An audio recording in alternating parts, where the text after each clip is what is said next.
बिस्मिल्लाहिर्रहमानिर्रहीम। एबनॉर्मल की diary part 2। Client की हिस्ट्री।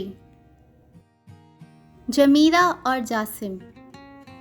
जमीरा को बम धमाके में खो देने के बाद जासिम पहले तो कई माह बेजान पड़ा रहा।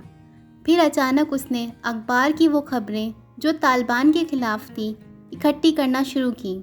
नोटबुक में उनसे राब्ते की कोशिश नोट करने लगा। बावजूद इसके कि सारी खबरें तालिबान के ख़िलाफ़ थीं, वो तालिबान से मिलने का तालिब था। उसे लगता था कि वो सही कर रहे हैं। होता है कभी कभी एजेंडे के अंडे हमारे अपने सर पे ही आकर लगने लगते हैं। हम किसी को किसी के ख़िलाफ़ कर रहे होते हैं, चाहते हैं वो इससे दूर रहे, उल्टा वो उतना उसे पसंद करने लगता है, करीब होने का कुर्ब पा लेता है। वो अमेरिका से बदला लेना चाहता था। उसकी ख्वाहिश थी कि वो अमेरिका में फटे। उसके लिए उसे तालिबान की मदद की ज़रूरत थी। वो अपनी ज़िंदगी खुदकश हमला के लिए वफ़ किए हुए था। उसका ख्याल था बदले और दर्द की मुद्दत का बस यही एक हल है। तो भला हो उसके वालिद साहब का, जो एक दिन उसकी गैर मौजूदगी में उसके कमरे में चले गए। दीवार पे लगे नक्शे, अखबार से कटी हुई खबरें और नोटबुक देखकर वो मसला समझ गए और मदद के लिए मुझसे यानी माहिर नफ्सियात से रब्ता किया। Client intake session. लाशों का इलाज। अखबार की कटी हुई खबरें, नक्शा और पर्सनल नोटबुक हमारे दरमियान पड़ी मेज़ पर पड़े थे। ये जानते हुए भी कि एनीडोनिया उसे अंदर बाहर से खा रहा है, मैंने आदतन पूछा, कभी आपको खुदकुशी का ख्याल हो या कभी आपने खुदकुशी की कोशिश की हो? जासिम ने कुछ देर तो मुझे माहिर नफ्सियात को देखा, फिर कहा, खुद ब खुद ख़त्म हो जाने वाले ने क्या खुदकुशी करनी है। वैसे भी खुदकुशी का ख्याल तो उन्हें आता है जो ज़िंदा हो, और मैं तो उसी दिन मर गया था जिस दिन हम जुदा हुए थे। फिर उसने बाहर बैठे अपने साथ आने वाले घर वालों की तरफ इशारा करते हुए कहा, ये लोग तो मेरी लाश लेकर फिर रहे हैं। इलाज की मुझे नहीं, इन्हें ज़रूरत है। वैसे क्या आप लाशों का इलाज भी कर लेते हैं? क्लाइंट इनटेक फॉर्म लिखते लिखते मैंने रुक कर सर उठाकर उसे देखा और मुस्कुरा कर जवाब दिया, हाँ क्यों नहीं। जो लाश दूसरों की दरख्वास्त पर चलकर आ जाए वो काबिल इलाज होती है।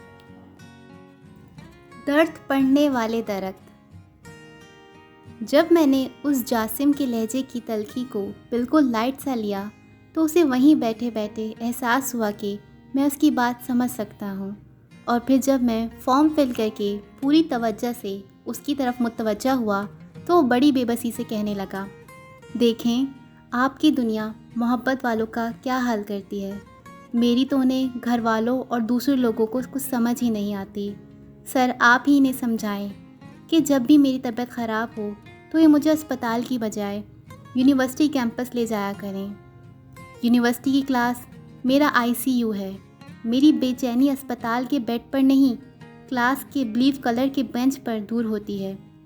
यूनिवर्सिटी के लॉन में लगे फूलों से मुझे उसकी खुशबू आती है और उस खुशबू से मेरा खून खुद ब खुद भरने लगता है। देखें ना, अस्पताल के सारे सीनियर डॉक्टर्स सारा दिन मिलकर भी मेरी बेचैनियों को नहीं समझ सकते, पर वहाँ यूनिवर्सिटी में लगे दरख्त मुझे देखते ही मेरा दर्द पढ़ लेते हैं और फिर मुझ पर दर्द के मुताबिक दुआएं पढ़ पढ़ के फूंकते हैं। बदले का भूत। जब हम मिले थे तो हमने कभी सोचा भी नहीं था कि एक दिन हम जुदा भी हो सकते हैं। सब कहते हैं कि मान जाओ वो मर गई है। जिसे आपने गुस्ल ना दिया हो, कफन ना पहनाया हो, कंधों पे रख कर दफनाया ना हो, उसके मरने को कैसे मान लूँ मैं? भला मोहब्बत करने वाले भी कभी मरते हैं? मानना मैंने क्या है, अब तो सारी दुनिया मानेगी। पता है मैं क्यों बच गया? मैं बचा ही बदला लेने के लिए हूँ, वरना वो मुझे साथ लेकर जाती। यूँ अकेला छोड़कर जाती मुझे वो बेवफा नहीं थी। बस इसमें एक ही बुराई थी कि वो दूसरों के लिए खुद की खुशी कुर्बान करने को तैयार रहती थी। देखें, अपनी सारी खुशियाँ ही कुर्बान करती। आप लोग मेरी माने, वो मरी नहीं है, नाराज़ हो गई है। मैं बदला लेकर उसे मनाऊंगा। दास्तान का दरवाज़ा खोलने की वजह। कहानियाँ सुनने का शौक़ हमें बेड टाइम स्टोरी सुनने से पड़ा या उसकी जड़ की पकड़ तारीख की तह में जाकर पकड़ना होगी। हम ही नहीं जवान होते, कहानियाँ भी हमारे साथ जवान होकर दास्तान बन जाती हैं। दास्तानों में मोहब्बत की दास्तानियों को जो पजराई मिली उसकी दाद देना होगी। कोई भी माशरा मोहब्बत की दास्तानों से खाली नहीं है।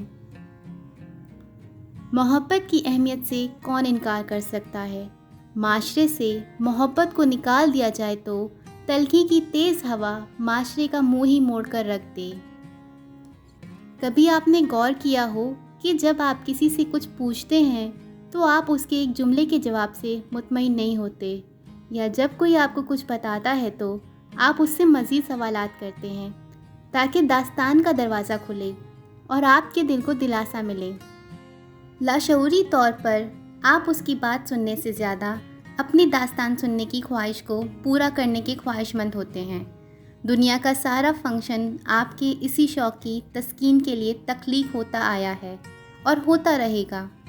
अगर मैं एक जुमले में कहूँ तो ये दास्तान एक ऐसे शख्स की है जिसका दिल दस्तगाह में लगा और उसने मोहब्बत को नफ़रत के धमाके में खो दिया, तो एहसासे दर्द दिल में दाखिल नहीं हो पाएगा। दुनिया दर्दगाह ही बनी रहेगी और उसे अमनगाह बनाने का मेरा मकसद दिल ही में दफन हो जाएगा। दर्द की सबसे अहम बात यह है कि आप उसे डिस्क्रिमिनेट नहीं कर सकते, ये कह कर के ये तुम्हारा दर्द है, मेरा दर्द नहीं है। दर्द दर्द होता है, ये मेरा या तुम्हारा नहीं होता, ये हमारा होता है। दुनिया के बड़े मसाइल की एक बड़ी वजह यह भी है कि हमने दूसरों के दर्द को दर्द समझना छोड़ दिया है, ये कह कर के ये तुम्हारा दर्द है, मेरा दर्द नहीं है, मेरा तुम्हारे दर्द से कोई लेना देना नहीं है। I have nothing to do with it. तुम अपना दर्द खुद दूर करो। याद रखें, जब तक इस दुनिया में दर्द हमारा के मकाम पे नहीं पहुंचेगा, तब तक ये दुनिया दर्दगाह ही बनी रहेगी। उसे अमनगाह बनाने की सारी ख्वाहिशें नफ़रत की नज़र होती रहेंगी और हम एक दूसरे से बदला लेने के भेस में दर्द बढ़ाते रहेंगे। इसीलिए मैंने इस उम्मीद से दास्तान का दरवाज़ा खोला है ताकि दर्द को आलमी हैसियत हासिल हो। आएँ दर्द दरवाज़े से दर्दस्तान की दास्तान में दाखिल होते हैं। कर्स्ड यूनिवर्सिटी से कहानी की शुरुआत। दर्द की दस्तक। शादमान की यू शेप मार्केट के दरमियान बड़े पार्क में बैठे बैठे जाने क्या सोची, कहने लगी, तुम तो लिखते हो ना, मुझ पर क्यों नहीं लिखते, मुझ पर भी लिखो, कुछ ऐसा कि यूनिवर्सिटी में पढ़ने वाले मुझे भी पढ़ा करें। सफ़ेद यूनिफॉर्म पहने कॉलेज लॉन में सर्दियों की सहमी सहमी सी धूप में सन बात लेती लाहौर कॉलेज की लड़कियां मुझे भी डिस्कस करें, लम्स के लड़के मुझ पे थीसिस लिखें।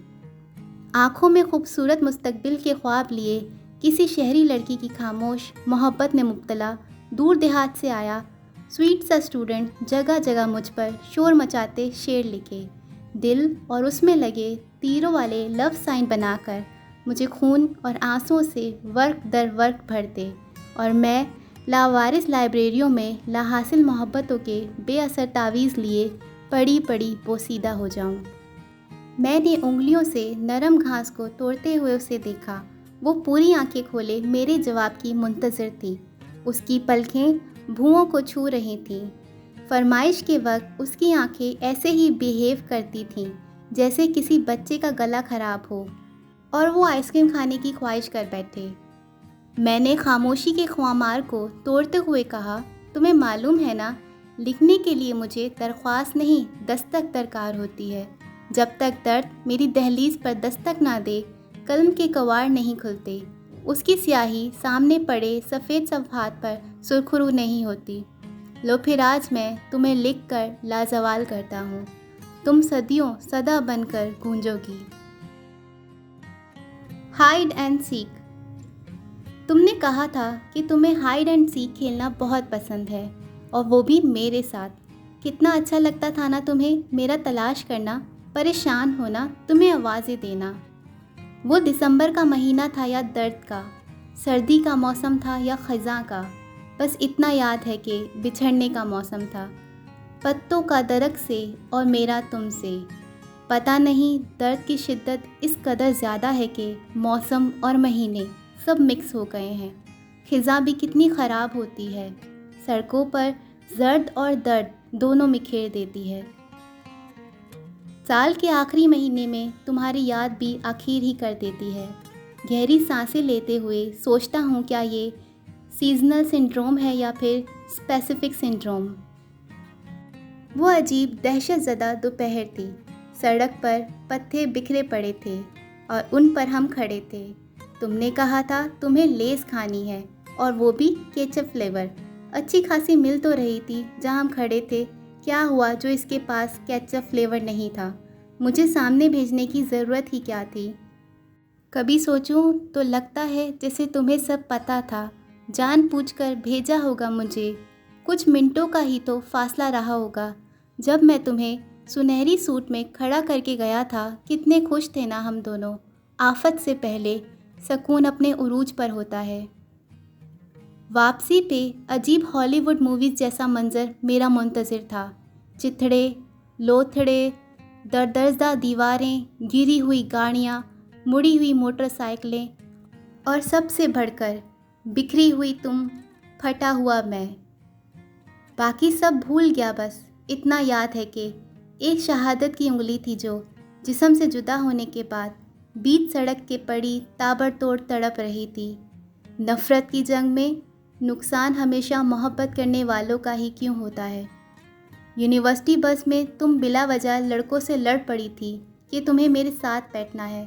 सब कहते थे तुम बहुत बोल्ड हो, कितनी बोल्ड हो। भला ये मुझसे ज़्यादा कौन जानता होगा कि मेरे मजाक हमें अमर कर दिया जाए, एक साथ दफन कर दिए जाए, पर मुझसे ही उलझ पड़ी थी। शर्म करो, हम मुसलमान हैं और मुसलमान अपने मुर्दों को इज़्ज़त से अलग-अलग दफन करते हैं। तो फिर अब उन्होंने तुम्हारी इज्तिमाई कब्र क्यों बना दी है, ना महरमों के साथ। मेरे साथ दफन होना बाइसे शर्मिंदगी था, और अब जो तुम बेशुमार लोगों के साथ आराम करके मुझे बेआराम कर रही हो, अब तुम्हें शर्म नहीं आती? सारे जहान की शर्में बस मेरे लिए ही थी क्या? अब मैं किससे उलझूं? आज न्यू ईयर नाइट है। सारी दुनिया में खुशियाँ, ख्वाहिशें, ख्वाबों के फोड़ फोड़े जा रहे हैं, और एक मैं हूँ कि दिसंबर की इस यकपस्ता थनज़दा आधी रात को मियाँ मीर दरबार से मुल्लिक मस्जिद की यक ठंडी ताज़ा धुली संगे मरमर की सीढ़ियों पे बैठा सामने पड़े सोए हुए कब्रिस्तान को देखते हुए सोच रहा हूँ, यहाँ तो खुशियों की उम्र इतनी सी है, पलटो तो हादसा आपका हलक पकड़ लेता है। अच्छा सुनो, इनफ इज़ इनफ, बस बहुत हो गई हाइडिंग कि अब मैं सीख करते करते थक गया हूँ।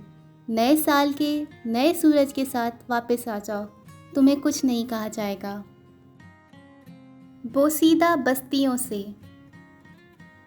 यूनिवर्सिटी के दिनों की बात है। शौहरत, शोखियाँ, बारिशें, बिरयानियाँ, समोसे, क्लास में सवालों का पिंडारा, बाहर लड़कों का लीडर, कोई लड़ पड़ा तो सालिस मिल बैठे तो सिविल ऑफ द पार्टी। ना मैं उसे जानता था ना वो मुझे होश कहाँ के अपने सिवा किसी को देखता। सदा का सेल्फ सेंटर्ड, वो इतनी सोशल कहाँ के हमारी महफिलों तक दस्तरस पाती। सदा की इंट्रोवर्ट, आखिर शोहरत का शहरा पहुँच गया इस तक भी। एक दिन पुराने दरख्त तले खड़ा लड़कों को किसी फिल्म का किस्सा सुनाकर साथ साथ बता रहा था कि सिनेमा फोटोग्राफी क्या होती है, कि बात आर्ट पर आके अड़ गई। लगा लड़कों को बताने आर्ट क्या होता है, आर्टिस्ट किसे कहते हैं। आर्टिस्ट पहले पैदा होता है या आर्ट? वो कौन सा हादसा होता है जब आर्टिस्ट में से आर्ट का आतिश फटता है? बस फिर आर्ट रह जाता है, आर्टिस्ट फट के लहरों लहर हो जाता है, आर्टिस्ट दम दे जाता है और आर्ट गैलरियों में गहनों की तरह चमकने लगता है। आर्टिस्ट मनो मिट्टी तले और आर्ट रोशनियों तले कब कर खा जाता है। किसी दौरे हाजिर में एंट्रीज खुद को आर्टिस्ट कहने लगे हैं। मिरासी मुर्दों की महफिलों में दुपट्टे उछालने वालियों को आर्टिस्ट कहकर आर्ट की तौहीन करते हैं। वो गुजर रही थी, ध्यान रहे कि मैं अब तक उससे नावाकिफ़ था, मगर वो मुझसे खूब वाकिफ़ थी। ठहर गई, लगी मुझे लाइव सुनने। पता नहीं मेरी बातों का सहर था या चिक्कर दोपहर, पुराने दरख्त के नीचे से गुजरने की कड़ी सज़ा, या वो समय जिसका जिक्र मोहब्बत की माई बानो कुसिया करती हैं, या बाबा तड़प साईं का वो लफ्ज़ जो उन्होंने मेरे कान में कहा था। बस कुछ तो था जो वो आने लगी, चोरी चोरी देखने मुझे, कैंटीन पर सुनने, एक तो वो जूनियर फिर मासूम और बला की पुरकोशिश, बातें ऐसी सुनती कि सुनाने वाला तक ट्रांस में चला जाता, मुरीदों की तरह न्याज़मंदों जैसी, पर मेरे लिए सब आम था। मुझे क्या परवाह, मुरीदों की कोई कमी थी मुझे। पुराने सन्यासी मरने से पहले बताते हैं कि हर एक की अपनी रेजिस्टेंट पावर होती है, कितना ही काला कड़वा कड़ियल क्यों ना हो, सब्र उसे बल छोड़ने पर मजबूर कर ही देता है। ताकत बैन में कम सब्र में ज़्यादा होती है। ज़्यादा देर आंखें मूंद कर बैठूं, बड़ी से बड़ी ताकत सामने आन बैठती है। सो जब प्लान इग्नोरिंग को मुतैन मुद्दत गुजर गई तो वो एक दिन अकेला पाकर आ गई सामने, लगी रोने। मैं बड़ी देर रोती हुई लड़की को हैरत से देखता रहा। बाद में बेहतरा पूछा, क्या है दिल में, बता दो, दिल हल्का हो जाएगा। ना बोली, सदा की डरपोक। समझ तो मुझे सारी थी, पर घने गंजल में हाथ डाले कौन। तुम नहीं समझोगी यक तरफा मोहब्बत क्या होती है, बेख्तियारी किसे कहते हैं। लोग अपना रो बुरा हाल करते हैं, आंखें लाल क्यों करते हैं। ऐवी नहीं आंखों के गिर्द लव सर्कल्स बन जाते हैं, मोहब्बत कैद किए जो बैठे होते हैं मन अंदर। भला मोहब्बत का कैद से क्या ताल्लुक, ये तो खुले आसमानों तले की शय है। कहने लगी, तुम मन्नतों को मानते हो। मैंने मासूमियत से उसे देखा और खामोश रहा, और उससे पहले कि कुछ बोलता बोली, न जाने क्यों दिल चाहता है कि तुम्हारी चाह की मन्नत मानूं और फिर उसे पूरा होता देखूं। पर क्या है ना, खौफ का कुत्ता बिन चाहे ही सरपट पीछे दौड़ने लगता है। मन्नतों से मिले मिनटों में बिछड़ न जाएं कहीं।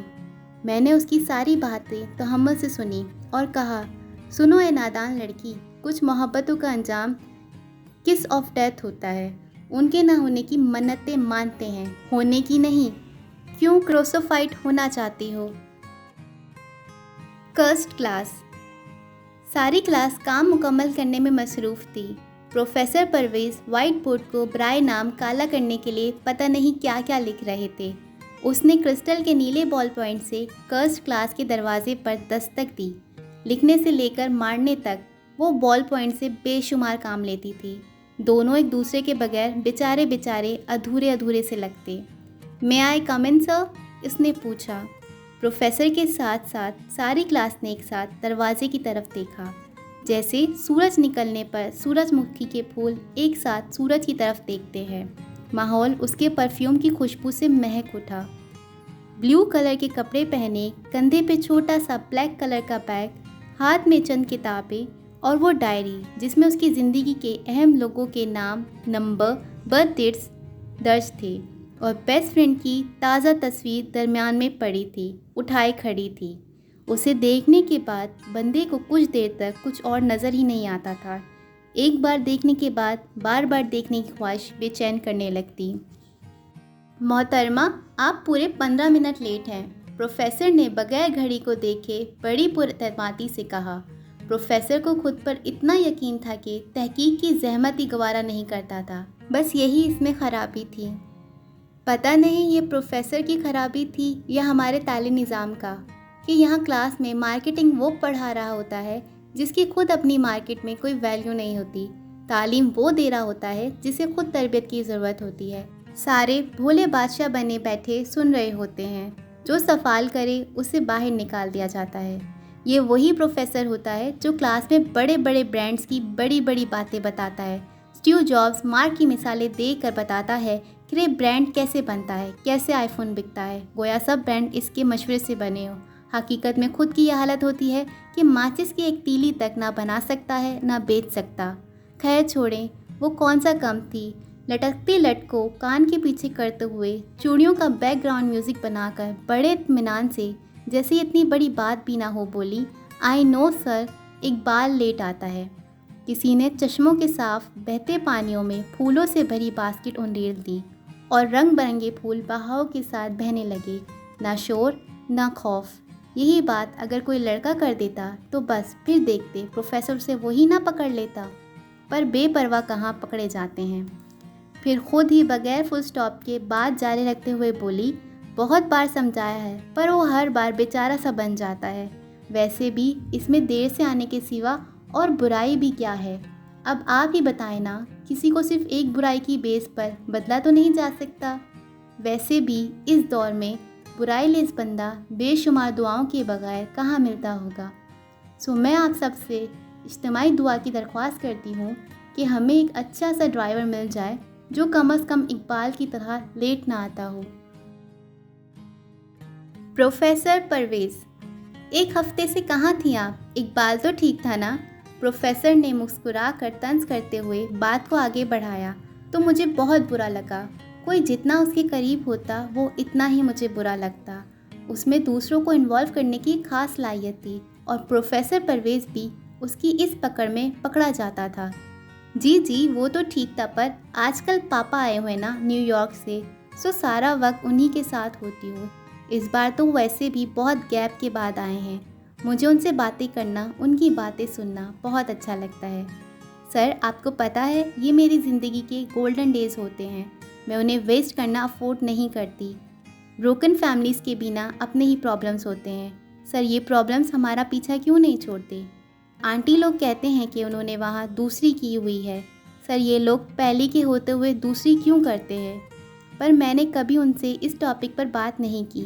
इसलिए नहीं कि मैं डरती हूँ उनसे, वो बहुत फ्रेंडली हैं, पर शायद मैं उनसे नहीं हर्ट होने से डरती हूँ। सोचती हूँ कि जिस दरवाजे को खोल कर दुख हो उसे बंद ही रहना चाहिए। सर ये दरवाज़ों के पीछे दर्द क्यों होता है? हमें जब पता चलता है कि हम जिसे चाहते हैं वो हमारे साथ साथ किसी और को भी चाहता है तो हमें दुख क्यों होता है? सब उसके शहर में मुब्तला थे और वो भी सारी क्लास के साथ साथ भूल गई थी कि वो अभी तक दरवाजे पे ज़ाती दास्तान खोले खड़ी है। बोल्डनेस की भी कोई इंतहा होती है। चूँकि उसके सवालों का मकसद जवाब हासिल करना नहीं, दूसरों को सोचों में डालना होता, सो वो जवाब मिले बगैर ही मेरे आगे पड़े ब्लू कलर के बेंच पर आकर इतने करीब बैठ गई कि अगर मैं चाहता तो उसे छू कर देख सकता था कि वो ख्वाब है या हकीकत। बस बैठने की देर थी कि वो सब कुछ भूल गई और प्रोफेसर समेत सब ने उसके फलसफे पे अमल करते हुए दास्तान का दरवाज़ा दोबारा ना खोला कि उसे दर्द होगा और उसे हर्ट करना हम अफोर्ड नहीं करते थे। Curse of the professor. ना आप लोगों को इंग्लिश लिखने आती है, ना ही उर्दू, और ना ही कभी लिखनी आनी है। बूढ़े प्रोफेसर ने बड़ी पुरअतमाद बदतमीज़ी से पूरी क्लास को मुखातिब करके कहा। ये वही प्रोफेसर था जिसने एक दिन कहा था कि तुम लोगों के मुकद्दर में मोहब्बत नहीं है, ना मेरी ना किसी और की, क्योंकि ऐसे वाहियात सवाल करते हो कि तुम्हें बाहर निकालना पड़े। एक लड़के ने शरारत से मेरी तरफ देखते हुए कहा, प्रोफेसर साहब परेशान होने की ज़रूरत नहीं, जिनके मुकद्दर में मोहब्बत थी उनको कब की भी मिल गई। ऊपर तले 3 शादियां नाकाम हुए प्रोफेसर ने उसे बाहर निकालने से पहले कहा, परेशान मैंने क्यों होना है, परेशान तो वो हो जिसने दर्द को गले लगाया है। मेरी क्लास में मोहब्बत करने वाले हाथ मल मल कर ना रोएं तो मेरा नाम भी प्रोफेसर परवेज़ नहीं। मेरी बदनसीबी के मैं इस कर्स क्लास का हिस्सा था। एक तो मुझे बात समझ नहीं आती, जब ये प्रोफेसर कुछ बोलने के लिए मुंह खोलते हैं तो भला क्यों नहीं बोलते, बुरा बोलकर बददिल क्यों करते हैं? इन प्रोफेसरों का भला बोलते हुए भला नहीं होता क्या कि जब देखो बद्दुआओं का बगैर जिप वाला बस्ता खोल कर बैठ जाते हैं। मुजस्मा माफ़ी। कहीं कहीं डोरों से उल्टे लटकते मुर्दा काले कौओं और घने पत्तों वाले दर्जनों दरख्तों के बाद वो बालकनी जिससे बड़ी बड़ी पोसीदा लड़कियां खिड़कियों वाली फर्स्ट फ्लोर की ढेर सी लड़कियों और घने चने लड़कों वाली वो कुशादा क्लास थी जिसमें मैं और वो पढ़ते थे।